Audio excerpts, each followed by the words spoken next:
Greetings, citizens! You're now trapped in the nerd cage with your hosts Marq and Jay. We hope you have a smashing good time.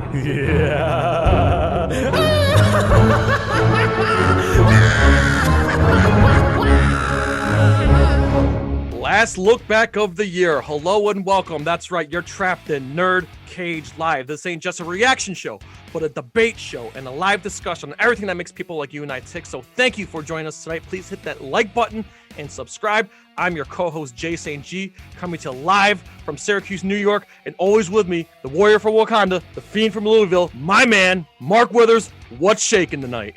Hey, what's going on, man? Super excited to be here as usual. And yes, tonight we are going to be celebrating the 20th anniversary of what is one of my favorite movies of all time.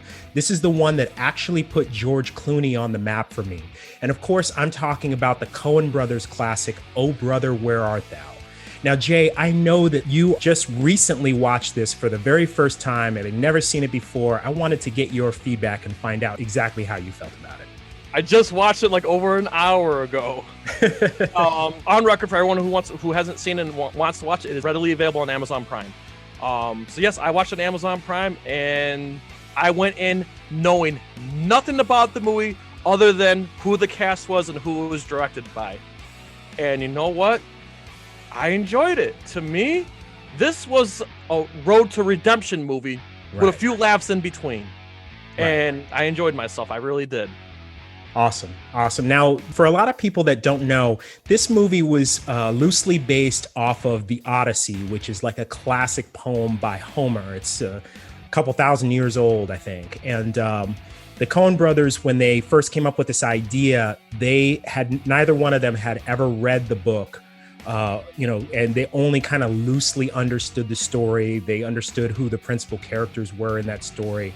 And they wanted to sort of build like a modern or semi-modern version of that tale, wanting to base it in the Great Depression. They also took their cues from another movie that came out around the 30s or maybe the 40s called Sullivan's Travels. And that's where the title comes from. That movie is basically about a filmmaker who's really successful that wants to make a movie about the Great Depression, about what's going on at the time. And he's basing it off of a book called Oh Brother, Where Art Thou? And so they took elements from that film and put that into this modern retelling of their story, of the Odyssey. They pitched that to George Clooney. They had a meeting with him while he was filming another film. He liked the idea so much that he accepted an offer from them sight unseen without seeing a script or anything. He was just like, I'm a really big fan of you guys. I even like the movies that weren't popular that you've done. I would be happy to work with you. And from there, they decided to just start, go to work on this thing. Another thing I could appreciate is the range of movies from the Coen Brothers. And this is just yet another one that's like unique from his other movies, Big Lebowski, True Grit. Like this is like a whole other like category. I mean, it's a drama with a hint of comedy in there, but it's just like I said, it's something I can appreciate is the Coen Brothers. They like to put out like unique films. They don't make the same movie twice.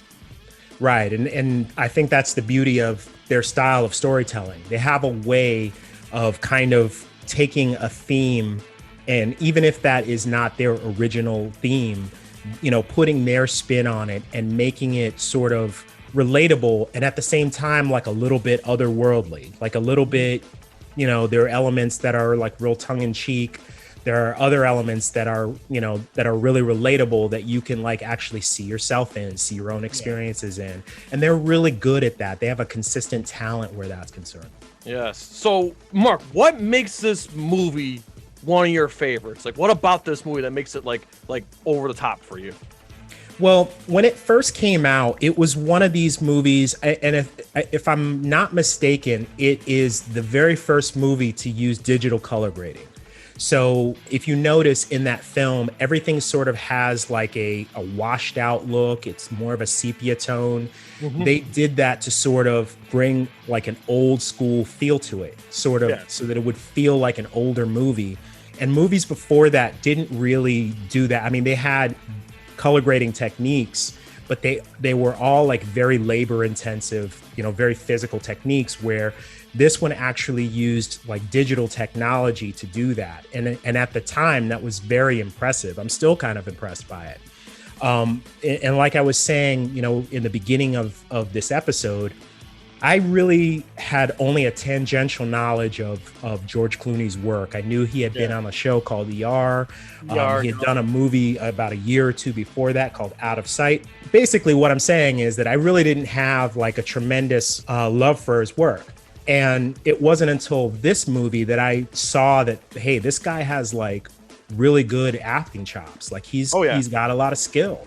And he's really believable. He's funny when he needs to be. He's serious when he needs to be. And this is like what made him a favorite of mine going forward. I mean, he's done so many other movies since then, Ocean's 11. Yes, I was just going to say. Some other great films that I think that, Syriana's another one where I just really think he's fantastic. But this is the one for me where that made me like stand up and take notice. Also, I mean, the rest of the cast is phenomenal too. I mean, you've got Holly Hunter in there. You've got John Turturro, Tim Blake Nelson, John Goodman. I mean, there's tons of cameos and lots of good performances from people who were the big stars at that, at that time. And so for those reasons, I just think that it's a great film for the year that it came out. Yeah, and tack on to everything you said about George Clooney. There's nothing to do with his acting ability. The one thing I appreciate about George Clooney is I've heard nothing but good stories about him. Right. Apparently, he's a very generous man. He's given a lot of his fortune to his friends in need. He's not one of those Hollyweird people. He actually seems he's a pretty chill guy. And from what I understand, too, he's also a very big prankster, too. Like on set and like, during interviews and stuff like that, too. And, it's just... I tip my hat to the guy. It's just one of those things that he's a cool dude, but he's also, a talent. But one of my favorite movies that you failed to mention, it almost gave me a heart attack, From Dusk Till Dawn.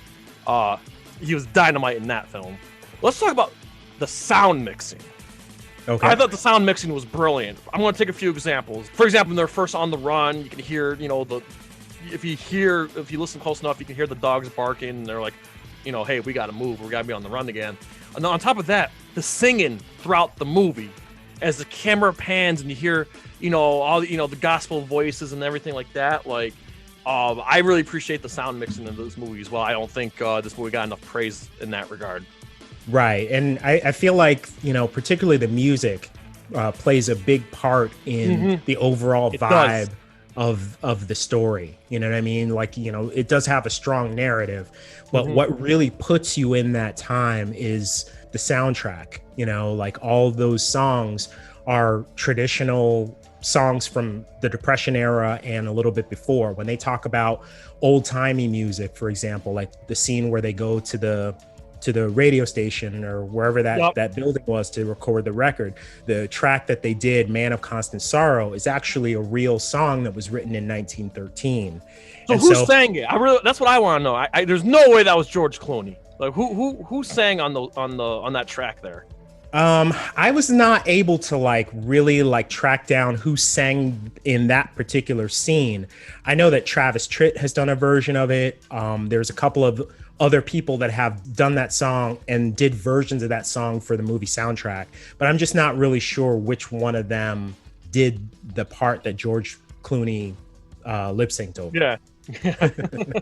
Don't get me wrong, it's well done, and going into the story of the movie, I mean, that's a song, where the movie comes full circle at the end when they start performing and the way the crowd reacts. Like I said, that's why I call this we'll get into it. This is a redemption movie.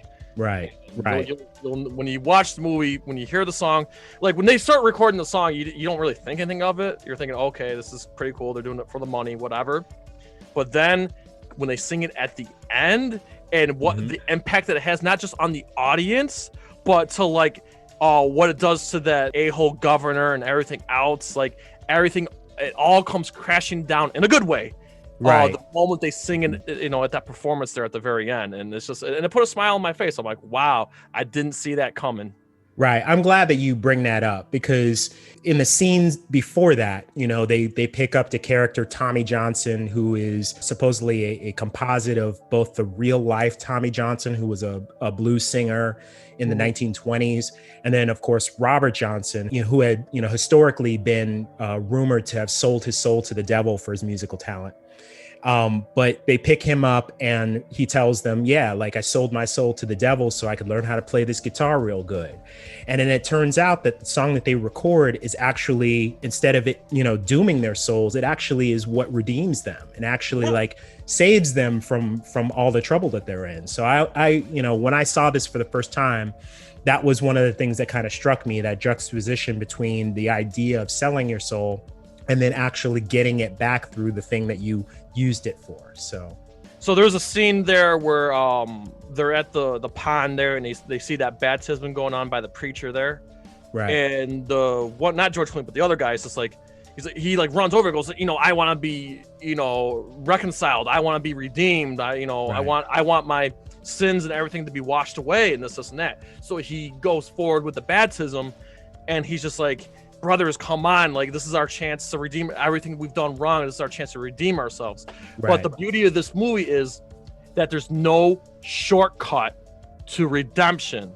Right. So the beauty is this scene's kind of early on in the movie. Mm-hmm. And obviously, I'm not trying to take it to religious territory or anything, but the thing is about redemption is it's not a shortcut. It's not something that you can just be watching. If you got moving forward, you have to redeem yourself moving forward. It's what you do moving forward. Right. The road to redemption is not short, it is long, and that's the beauty about this. That's what I like about the movie is that it proves that they have that scene there, and as time goes on, they're doing good things along the way, but they don't realize that what they're doing is good deeds, but they are, and at the end. It all comes together at the end, and they finally get, fortunate enough to be pardoned and saved, and so on and so forth. So that's why I really appreciate about the movie is the underlying tones about redemption. And again, there are some good laughs in between, especially early on when the cops first arrive, when they get sold out. Oh my God, I was laughing so hard. We're in a tight spot. yeah. So there's so much to appreciate, and along the way, this movie makes you laugh. Yeah. I really like that too. And I really appreciated that they took a fictional world and put actual historic figures. I know that I had mentioned this sort of composite between Tommy and Robert Johnson, but the two candidates that are running for governor, Pappy O'Daniel and Homer Stokes, are actually based on real life politicians from that era. I think the Homer Stokes character, the one that's actually like a secret Klansman, he's sort of a composite of a number of different politicians from that time. But Pappy O'Daniel was actually, I believe, the governor of Texas in the 1930s. And they sort of did this sort of caricature of that person. So I just thought that was kind of interesting for them to do that and to make those characters like fun and interesting, while actually being like real people. Yeah. I mean, it's such a, it's a pretty, it's kind of a deep cut into history. So, I mean, and it's obviously, the Great Depression, right. Not to mention, not only that, it's the Great Depression, but it's the Great Depression in all intents and purposes in the deep South. So, right. Mississippi. So, yeah. Any closing thoughts on Oh Brother, Where Art Thou before we, say our thank yous and stuff? So again, this is one of my favorite movies of all time. I think that anybody who is a fan of the Coen Brothers, in my opinion, this is the one to watch. This is by far their best work. I think it's a really new and interesting way to sort of look at the Odyssey, to sort of look at history. It's got some fantastic performances by a number of stars of that particular time period. And, definitely worth a watch. It's on Amazon Prime, so check it out. Absolutely. And just want a big thank you to everyone who came to our Titan Goji stream last week.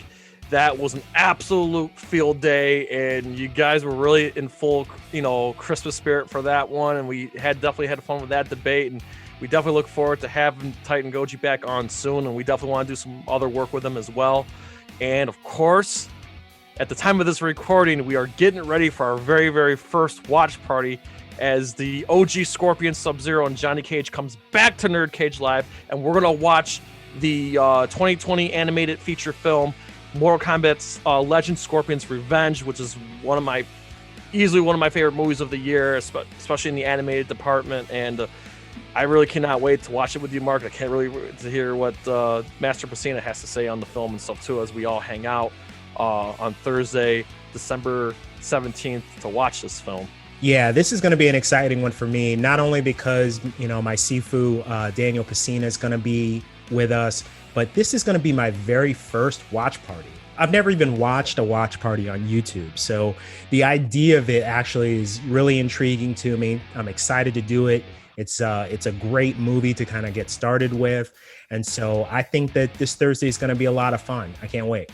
Yeah, and again, we just want to thank to all of our guests that we had this year, and I want to thank especially all of our friends, fans around the world that come out and hang out with us. They listen to the show, they come to the live streams, and you guys have been you guys make this whole year worthwhile, and we really just can't wait to come back stronger than ever in 2021, and we have the best is yet to come. I mean, we're already starting to plot stuff for next year, and we're really looking forward to having a stronger year next year.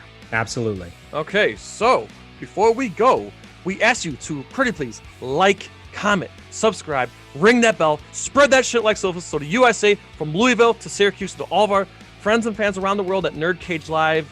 Enjoy life, stay safe, happy holidays, and good night. Sayonara. Ooh, trying to get out of the nerd cage, are ya? Well, before you go, hit that subscribe button. And if you're really intrigued, ring that bell. Thank you for dropping by. Until next time, tell everyone you know about NerdCage Live!